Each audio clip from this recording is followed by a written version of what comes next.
ദൈവത്തിന് സ്തുതി. പ്രഭാതകിരണത്തിലേക്ക് സ്നേഹവന്ദനം. ഭാഗം 1584. ഇന്ന് മെയ് മാസം 2-ാം തീയതി 123-ാമത്തെ ദിവസത്തിലെത്തി. എന്നെ അറിയാതെ ഞാനുമായി ഒരു പരിചയവുമില്ലാതെ പോകുന്ന ഒരു ക്രിസ്തുയേശു, അതും എന്റെ ജീവിതത്തെ നല്ലവണ്ണം പരിശോധിച്ചറിഞ്ഞിട്ട് തന്നെയാണ്.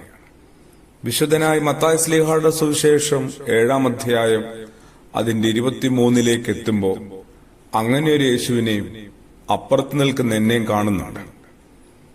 വളരെ പരിചിതനായ ഒരാളെ ഏറെ നാളുകൾക്ക് ശേഷം കണ്ടുമുട്ടുമ്പോൾ അദ്ദേഹം ഒരു പരിചയവും കാണിക്കുന്നില്ല എങ്കിൽ, ഒന്നും തിരിച്ചറിഞ്ഞതായി ഭാവിക്കാതെ പെരുമാറിയാൽ നമുക്കൊക്കെ എന്തുമാത്രം വേദനയായിരിക്കും.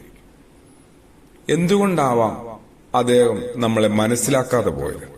പല കാരണങ്ങളുണ്ടാവും, അല്ലേ? നമ്മുടെ ശാരീരിക രൂപത്തിൽ വന്ന വലിയ മാറ്റങ്ങൾ ഒരു കാരണമാവാം, അല്ലെങ്കിൽ അദ്ദേഹത്തിന് മറവി രോഗം ബാധിച്ചിരിക്കാം. ഒരുപക്ഷെ അഹങ്കാരത്തിന്റെ തിമിരം അദ്ദേഹത്തിൽ വന്നിരിക്കാം. എന്തായാലും ദൈവം അഹങ്കാരിയല്ല, ദൈവത്തിന് മറവി രോഗവുമില്ല. എന്നിട്ടും അവിടുന്ന് നോക്കുമ്പോൾ എന്നെ തിരിച്ചറിയാൻ സാധിക്കുന്നില്ലെങ്കിൽ പിന്നെ എന്താ അതിന് കാരണം? എന്നിൽ വന്നിരിക്കുന്ന മാറ്റങ്ങളായിരിക്കാം അതിന്റെ കാരണം. ഞാൻ ചെയ്യുന്ന കാര്യങ്ങളൊക്കെ യേശുവിന്റെ പ്രവൃത്തികളുമായി നല്ല സാമ്യം തോന്നിപ്പിക്കുന്നുണ്ട്. ആർക്കൊക്കെയോ അല്ലെങ്കിൽ എല്ലാവർക്കും തോന്നാൻ പാകത്തിന് തന്നെ ഞാനത് പാകപ്പെടുത്തി എടുത്തിട്ടുണ്ടാവും. പക്ഷേ എന്റെ ഉള്ളം കാണുന്ന ദൈവം എല്ലാം കൃത്യമായി വിവേചിക്കുന്നുണ്ട്. എന്തുമാത്രം യേശു ബോധത്തിലാണ്, എന്തുമാത്രം നീതിയോടുകൂടിയാണ് ഞാൻ ജീവിക്കുന്നതും പ്രവർത്തിക്കുന്നതുമൊക്കെ. ദൈവിക ഛായയിലാണ് ഞാൻ സൃഷ്ടിക്കപ്പെട്ടത്. ആ ദൈവിക ഛായ അനുദിന ജീവിതത്തിലെ അനീതിയുടെ പ്രവൃത്തികൾ കൊണ്ട് ഞാൻ നഷ്ടപ്പെടുത്തിയിട്ടുണ്ടോ?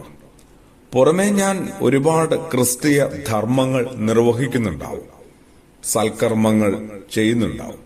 പക്ഷെ എന്റെ ജീവിതം അതിന്റെ ഉള്ളിന്റെ ഉള്ളില് എന്തുമാത്രം നീതിബോധത്തിലാണ്?